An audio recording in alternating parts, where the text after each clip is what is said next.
Hey YouTube, Tootie back. This is a video response to Dave ImAGameGeek, my gaming history. I've had to put a few notes down because my memory ain't what it used to be, tell you that much now. So yeah, I since gaming, I don't know, it was about earliest memory, as I've got written down here, is Granny's Garden on the BBC at school. I remember playing that. Then it moved on to a Pong machine at home. I remember us playing that, like what we called it, the Binatone, which is just basically Pong, different versions of Pong, variants of Pong.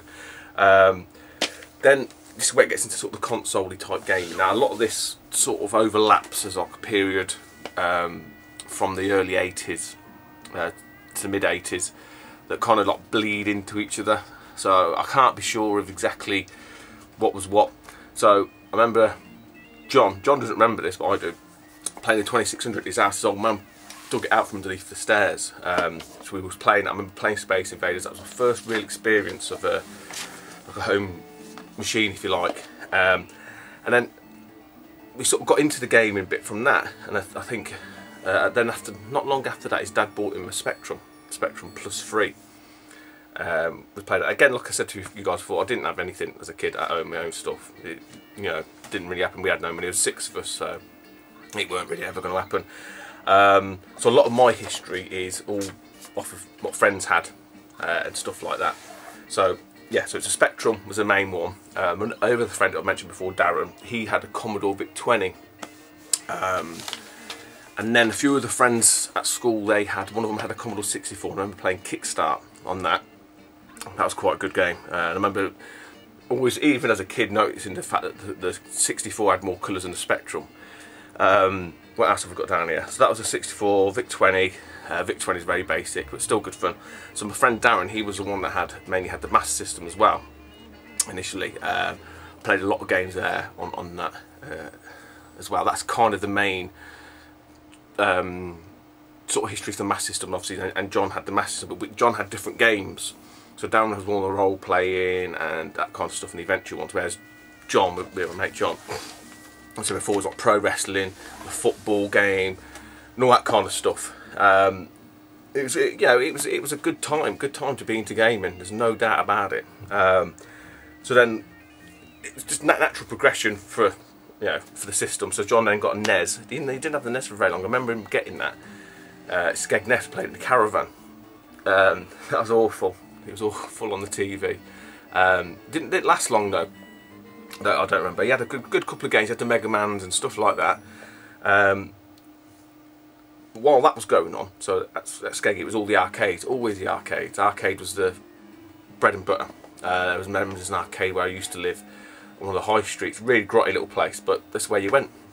And in the arcade, it's all, the sort of I remember to this day, the first time we played Street Fighter 2, me and John, let me get this right, I'm sure that I was Dial Slim and he was Zangief, or it was the other way around, I can't remember. It's quite interesting. But yeah, absolute gobsmacked seeing that in the arcades for the first time. But yeah, it's just the sights, the sounds, the noise, the smell. There's that weird smell, it's like that, I don't know what it is, it must be something to clean the machines with. It's just amazing, I loved it.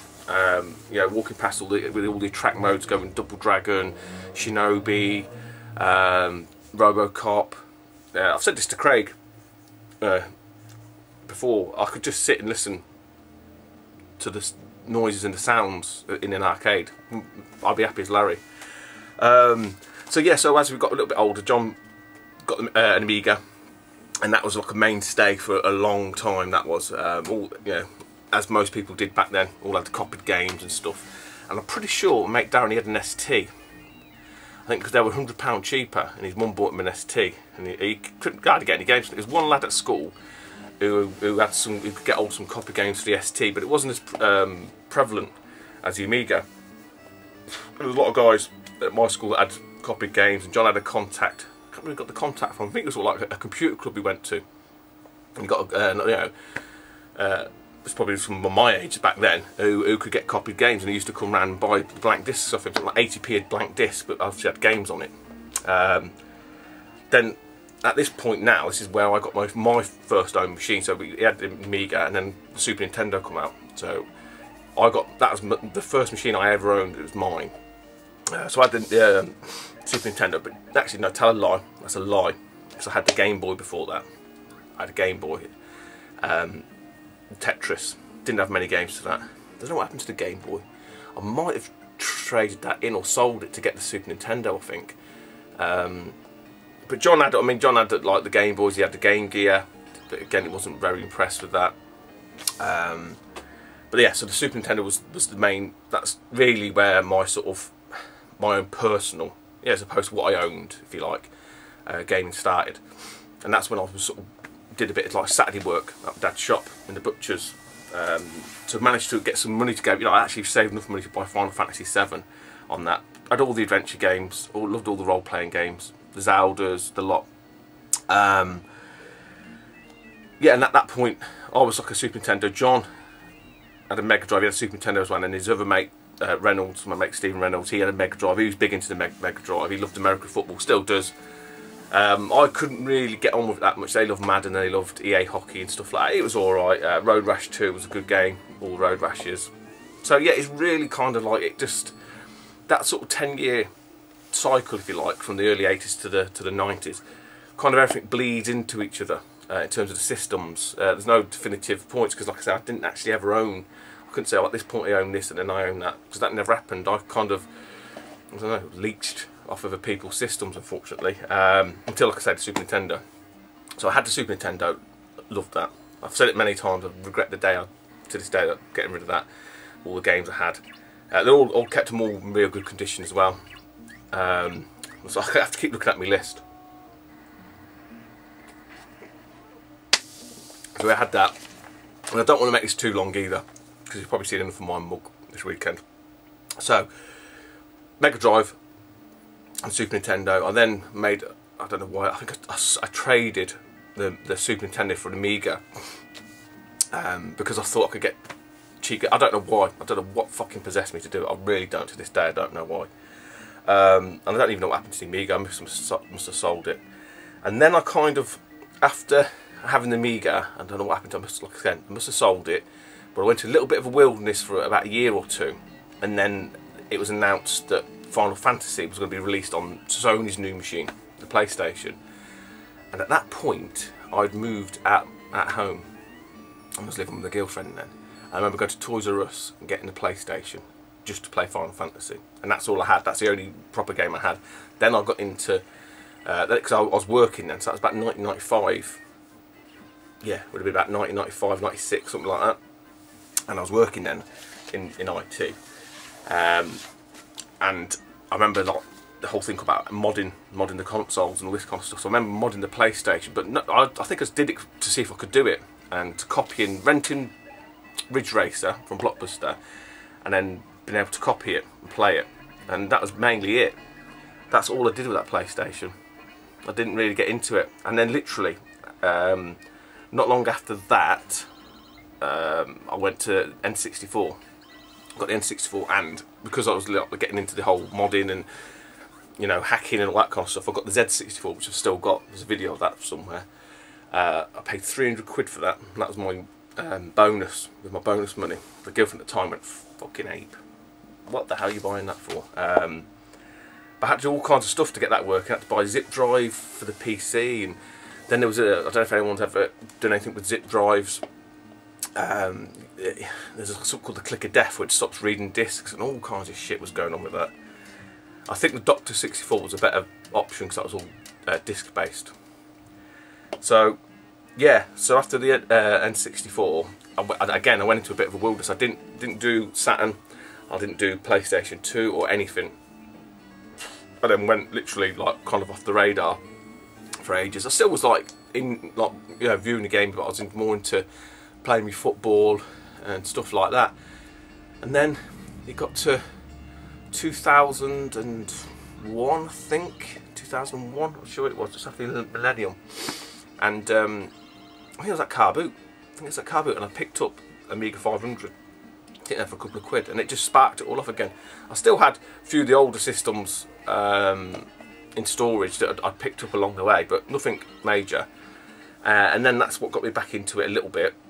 I bought some stuff, and I think it wasn't I'm trying to work out when eBay started, because it was not long after the millennium, I think. And you could pick stuff up from there, and I sort of started looking around, seeing that bit there. I think that's when I got the AES, and again modded that with a chip. Fucking hell, I don't know why. I have no idea. It must have been absolutely insane, but I don't think it cost me a lot of money. That's why. It's nowhere. You know, it might have cost me 40 quid or something.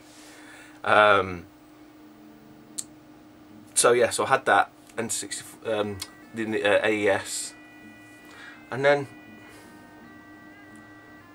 I got into, then I started looking at, so that I didn't get into YouTube for, you know, I don't know when YouTube started actually, but what got me back into the main collecting was I was looking at arcade machines. Always wanted an arcade machine, always been into the arcades, like I said before, and I was looking at arcade machines. Always went on. I can't remember. Like I say, whenever eBay started, I was always looking at arcade machines and this, that, and the other.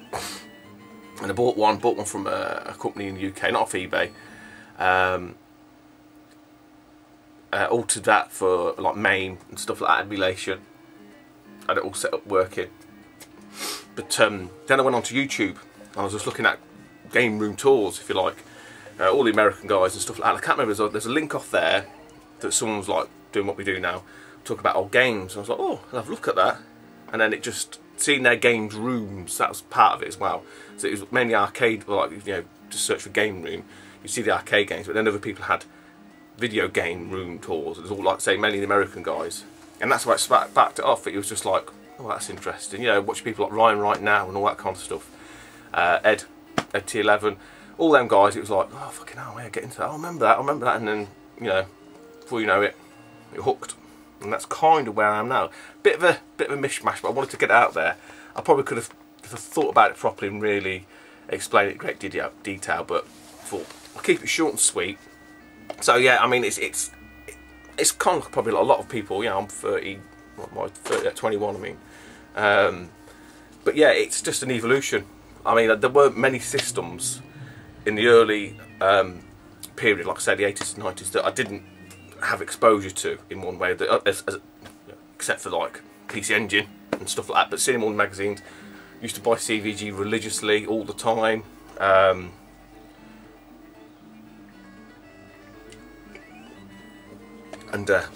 Super Play. So I said there weren't many systems, especially at the recent UK, other than after it got past the N64, PlayStation 1, and that was the era of like the 32-bit ones.